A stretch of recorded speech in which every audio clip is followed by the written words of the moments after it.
This is Ros Jones, your business coach with my weekly podcast show, Bold Business Bits, coming to you from Yorkshire. This is where I have a great conversation with a phenomenal female business boss. We share some of the bold stuff they do, lessons they've learnt, adversities they've overcome, and the fun they have. And then I'll be dipping into my toolkit and sharing a top tip. Business can be lonely, so make sure you join us each week and be part of our show.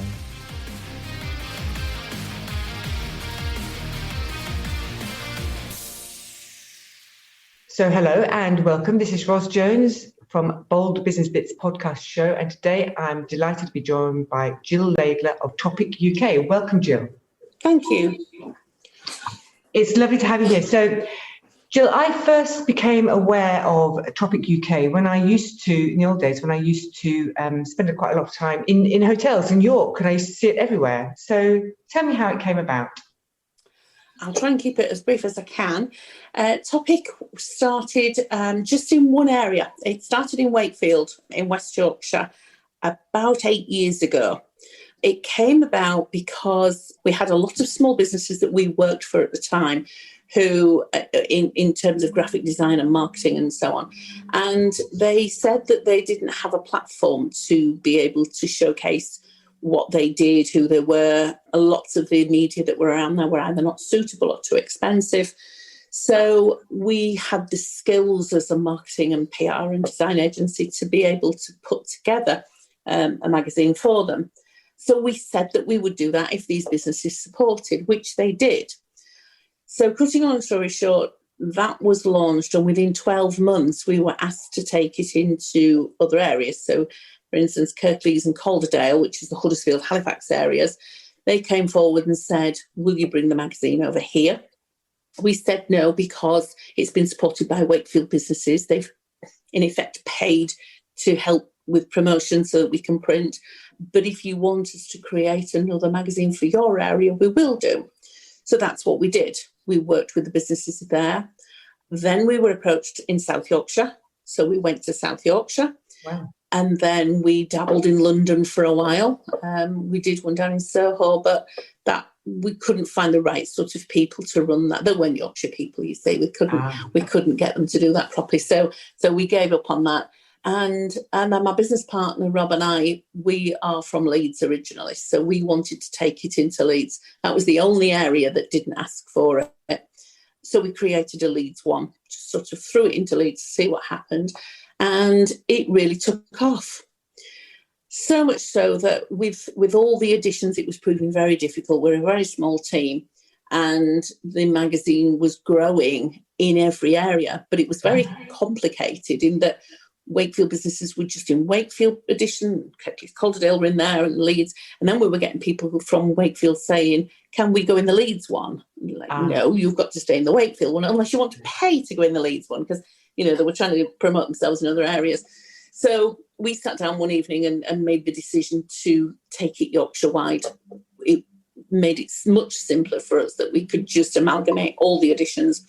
So what turned out to be 5 or 6 magazines, all sort of 60 pages each, we streamlined into one Yorkshire edition of 100 and some pages, whatever it pans out at, and we launched it Yorkshire-wide. And that's how it came about. And has just continued to grow from that point. When you say launched, how did you launch it? How did you let everybody know what you were doing? How do you do that? For the Yorkshire edition. Yeah. Because each individual magazine was launched. So Wakefield, I think we did it in the theatre. The Leeds one was done at the Tetley Museum. So we did those. Yorkshire was done at the Dakota Hotel in Leeds. And it was per invitation only. Yeah. So we wanted a very small exclusive event, and that's how it worked out. Sir Rodney Walker came along and did a bit of a talk for us. Sir Rodney's chair of the London Marathon, and he's been a great support for us in Yorkshire. And we just did a very private, exclusive launch at Dakota Leeds.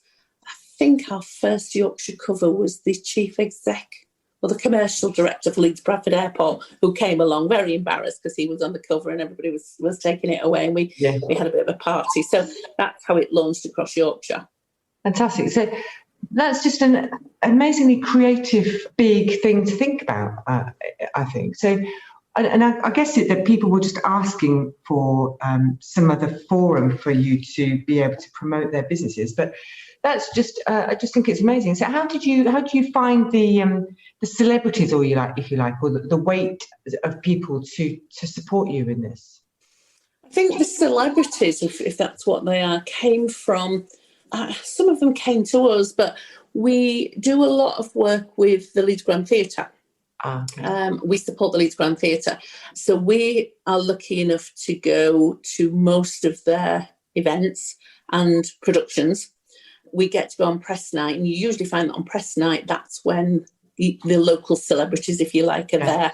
Yeah. So we've got access to those because it's behind the scenes. But we do reviews for shows at the Grand Theatre. So, for instance, when Grease came, they would call and say, would you like to interview Pete Andre? So we went along and interviewed Pete Andre, and we can do that for Grease, but also for him as a person.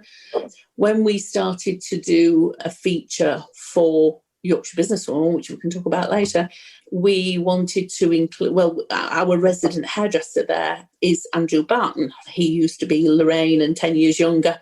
He has his own salon in Mayfair, but he's a Barnsley lad. And we were talking to him one day about getting some publicity for him. And it was a conversation from Amanda Owen, who is the Yorkshire Shepherdess, who we know, who told me that she'd not had a haircut for 30 years. So we rang Andrew Barton and said, do you want a challenge? Amanda's not had a haircut for 30 years. How do you fancy cutting her hair? So he said, oh, that's great. And as a result of that, Andrew is an ambassador for the Little Princess Trust. Right. So you can donate your hair, and that goes to children who suffer from cancer to make wigs. So that resulted in us going to Ravenseat Farm with Andrew. We spent time in the barn. Calendar News came with us. And not only did Andrew cut Amanda's hair into a nice little short bob, which looked amazing, when we looked around, all the children were lined up. She's got 9 children, and all children were lined up wanting their, and all these little girls with long blonde hair all had their hair chopped as well, because they wanted to donate their hair like mum. So it sort of rolls off things like that, you know. We're good friends with Christine Talbot from Calendar, Mandy and I. And so, you know, that's how we were able to get, you know, Calendar to come along or get the story to them. Once we told them the story, they were delighted to come out. So we probably get them from the Grand Theatre, the Leeds Playhouse and City Varieties, and then a few that we just know. Yeah, fantastic. And I love it. And it's just looking out for those opportunities, isn't it? I think that's Yeah, you know, we spend an awful lot of time in research and looking around at things and spotting things, whether it's on social media, in the local news, and seeing things that are happening. So for instance, this morning I've just emailed a friend of mine who is the partner in a law firm to say, can we have a chat with Kevin Sinfield? Kevin, the rugby player Kevin Sinfield, I'm not sure if you know, he's currently running 7 marathons in 7 days to raise money for Rob Burrows. He's just done 2 marathons. Kevin is an ambassador for the law firm. And so the managing partner is good friends with him. So I've messaged him to say, can you get me an interview with Kevin Sinfield, either, you know, now during his marathons or when he's completed, so that we can do that. And we get involved in things like the Yorkshire Society, where Sir Rodney Walker is chairman. And Sir Rodney is very good to us and invites us to the annual dinners and sits us with the right people. Yes. So that we can promote, because he's very keen, you know, on what we do, because we are in effect promoting Yorkshire businesses, either affordably or free. Nobody else really does that. So do you actually write all the stories yourself in there, or do people write them and submit them to you? No, what's quite unique is we do some ourselves, but what we do is we get local business to write them for us. We don't employ journalists. So, for instance, if we wanted a story on current law situation about something, we have a couple of law firms who write law sections for us. So each edition, they will send us 4 or 5 different articles on what's current at that particular time. So at the moment, it might be about employment law during COVID and redundancies and some things like that. That way, we're not using a journalist who has had to research the subject and check for accuracies and everything else. We are using a law firm who do this day in, day out, know exactly what they're talking about. And they get free publicity from the back of it as well. But we're confident that everything that goes out is credible. And same with IT. We get an IT firm to write the IT for us.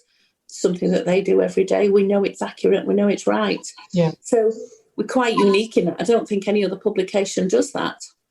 It's also it's a high quality. I hope that doesn't sound patronising, but it's this lovely paper that is on. It's unusual in that respect. No, there's a reason for that. Because we're bi-monthly, you do find that it is around for a long time. So when we deliver it, it is free. But it does sit, it is delivered into business receptions and it sits on their receptions for quite some time. And so it has to be of good quality, because what would happen if it was of cheap paper, if you like, after 2 or 3 weeks, it would look grubby. And some of the prestige law firms would throw it in the bin. They wouldn't want it in their reception. It stays nice, it stays clean and tidy. And it looks quality. And I think if something looks quality, people want to pick it up in the first place. So it's not a cheap, flimsy publication. It's done intentionally to be like that, to be professional and to hang around for a long time. Love that. What about the future? Where do you see this going? I don't think we want to take it out of Yorkshire. I think if it went anywhere, we would perhaps be open to suggestions from other counties to perhaps franchise. It's not something that we are looking at the minute, but then we wouldn't be against if someone came to us and said, we'd be interested in doing this in the Manchester area. If we set it up and run it, will you help and advise and guide it? Yes, we would probably consider that. For us to do it, we offer such a personal service. We wouldn't be able to spread ourselves that wide. It would be too thin. And the one thing that we pride ourselves in more than anything is the personal service that we give to our partners. So, we don't accept one-off adverts. We don't take people's money and say, thanks very much, we'll see you next time. We do genuinely work with businesses, support them, help them, promote them over the course of that particular edition. And then they start again with the next one and so on. We wouldn't be able to do that if we were covering other areas. You talked about partner there. Do you mean, is a partner a customer? Yes. So unlike most publications, again, we don't think that one-off adverts tend to work. So if you came to me and said, this is my business, it's a service, it's an ongoing service, and I want to put an advert in your magazine, we believe you're extremely lucky if somebody picks up that publication, reads your advert and thinks, I need that service right now. It's a long-term thing. Unless it's an advert that's giving something specific. So like we work in Scarborough, as you know, and the Scarborough Spa, we've just put something out for them for next year for all the people that are coming along. So if Scarborough Spa said to us, there's an advert, for, I don't know, someone coming, Tom Jones coming to the Scarborough Spa, then that would work because people, it's a one-off. But for the whole year, they might not get an instant reaction because it's later on in the year. What we don't want people to do then is to go away and say to someone else, we advertised with Topic and it didn't work, because it does work. We make sure it works. So what we do is we encourage people to become partners, to try and work with us for about 6 editions over the year. We will do 3 if necessary, but we want to get to know that business to be able to promote them. We want to get to know them. So they will buy a page or a half page within the magazine, commit to 12 months, which is 6 editions. They can have in that space anything they want. They can put an advert in there. They can have an advertorial. We'll work with them. So, some companies, very small companies, will come to them and say, we don't know what to say. We know what we want, but we don't know how to do it. We do it for them. And then on top of that, they can have as much free web space as they want. Anything that goes on the website goes on social media. So we'll put it out on our platforms, on Twitter, Instagram, LinkedIn, Facebook, if appropriate. And we really promote it. Once we're allowed out again, we network for them. So if someone says to me, I'm looking in Leeds to hold an event somewhere, where do you recommend? We would instantly say, you want to speak to the Dakota, because they're one of our partners. You want to speak to Avenue HQ, one of our partners through the Barclays scheme. So we're quick to try and, to do that. At the moment, we're just doing that, looking for people asking for recommendations online and so on. We're doing that. They go on the app. They can have video, they can have podcasting, they can have anything they want on the website. And we really try and work with them. If we haven't heard from them for a couple of weeks, we'll ring them. What are you doing? Why aren't you talking to us? And I think sometimes you work very closely in your own business. You forget that there's opportunities that you could put out there to promote. So by staying in touch with them and talking to them, we can actually spot those opportunities. They'll say, oh, I've been busy, I haven't been able to talk to you because, and give you a reason. And then, it might be a case where we can turn around and say, well, actually, that's very good, the fact that you've been busy and you've been doing this. So why don't we promote that for you? And then we can put a press release together and put it out. And we're not against if they want, we do press releases for small companies for ourselves. But, we'll send them on to other publications for them as well. We're not exclusive in that. So we help them. That was where Topic was in the first place. And that's where it remains today. If we can help businesses and encourage Yorkshire businesses to pull together and work together, that's what it's all about. What about the latest addition or enhancement to the product then, Gill? Tell us about that. What happened? Yorkshire Businesswoman. Yes. Yorkshire Businesswoman.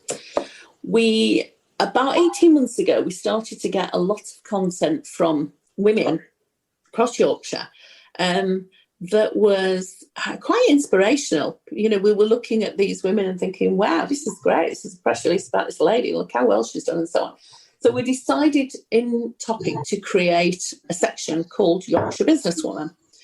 And it was going to be just 4 or 5 pages of a little bit of reading. So when people pick the magazine up, always in the same spot, they could pick it up, flick to that section if they wanted and read. Let them, and the red tops, the men pick them up, don't, and start at the back with the sport and, to do it like that. And very quickly, it was growing. It was more and more content coming in. So we made the decision to build a website called Yorkshire Businesswoman. And we started to put a lot of content on there. So the Yorkshire Businesswoman website looks like the Topic one. It's a mirror of it. But everything on there is either featuring women or information for women or what they might be interested in. That also started to get very popular very, very quickly. So we then started to get companies coming to us and saying, hey, is this going to be a magazine as well? Is this going to be like Topic? And we thought, well, yeah, I suppose it could be. So we made the decision to create a magazine. It's online at the moment. It's going to be digital just for the time being. There was a plan originally to print it for launching on International Women's Day 2021. But because of the pandemic and we're not really sure what's going on and when we're allowed to open a network and so on, we've held off. So we launched the first digital edition on Monday, on the 30th of November.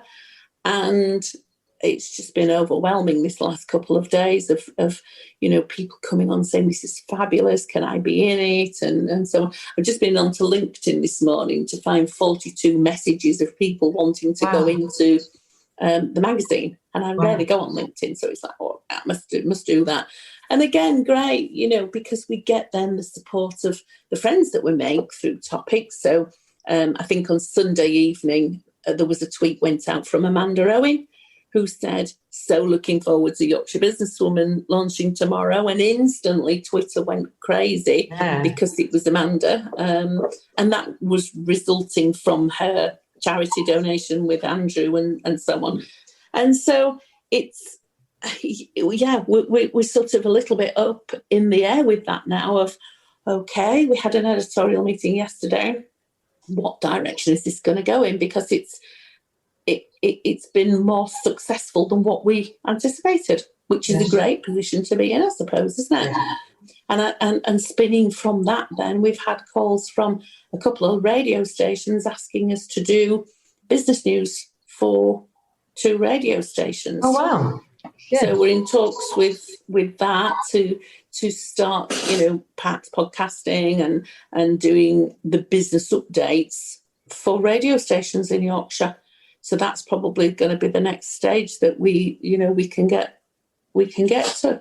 So it's expanding all the time through both platforms now. Yeah, brilliant. And that is the way, isn't it? It is about just definitely working together, supporting each other, and looking out for opportunities to say thank you and watch out for this new development and all that kind of stuff, isn't it? Mm-hmm. Yeah. I mean, we are very, very different to a lot of publications. I mean, we don't do doom and gloom. We leave that to other publications. We're not, we're living through some not very good times at the moment, and retail, is dreadful, isn't it? Mm. We don't do that. We don't say, oh, this redundancy's here and this business is closing down. That's not what we do. We leave that to others. We are not very heavy business with stats and, real heavy going. We are, I suppose, more good news stories, more inspirational. Yeah, and much of an easier read. Yeah. And that makes us different to other publications. We're not up to the minute news. We're not a news channel as such. Even in business news, there are other people doing that. We are more a slower pace, if you like, and celebrating those Yorkshire businesses. And we partner with people like, the Yorkshire Society and Welcome to Yorkshire, Connect Yorkshire. They're all partners of ours, and we work with them and help them, and they help us. Fantastic. So, finally then, Gill, I'd like to ask you a question. So this sounds like a lot of hard work. What do you do to have fun? Wow. Do you know something? As sad as it sounds, this is fun.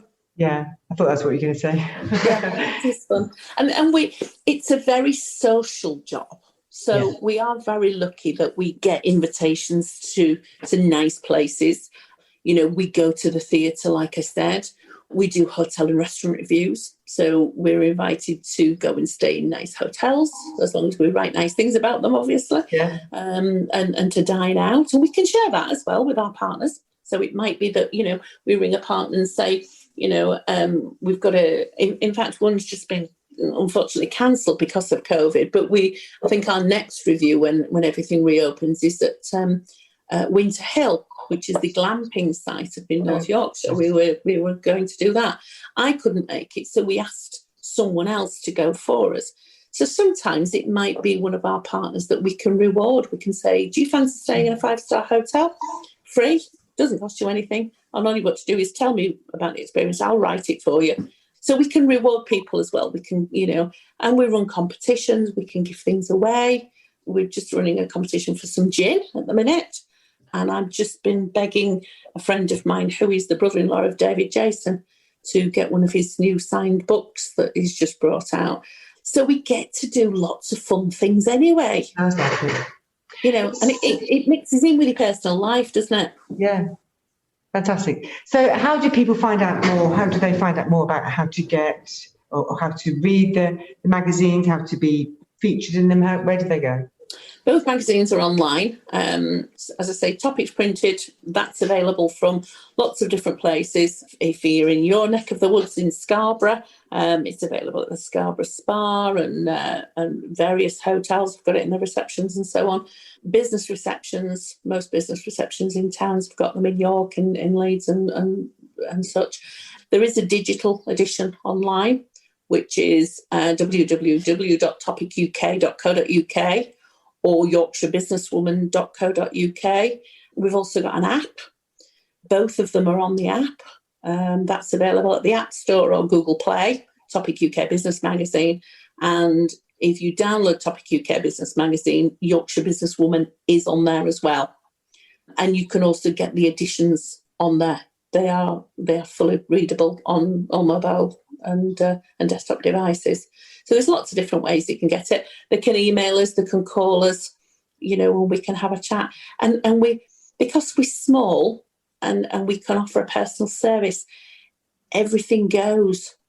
We can talk to anybody and make anything bespoke. So, unlike a lot of places where it's rigid, it's fixed, we can only do this, this and this, we can actually talk to people and say, what is it you want? What do you want to achieve? How much money do you have? What can we do for you? And we sit and talk to them and get behind them that way. Very, very unique service. Yeah, fantastic. Thank you so much, Jill. It's been an absolute pleasure hearing about your... Thank you, Ros. Yeah, it's been lovely. Thank you very much. In our conversation, Jill pointed out that one of the things that makes her magazines different is that they focus on good news stories, positive stuff, rather than the doom and gloom that we're exposed to from other media every day. And I thought that was really interesting because one of the reasons we're given to have the news full of bad news stories is apparently the bad news sells. Apparently we want to hear bad news.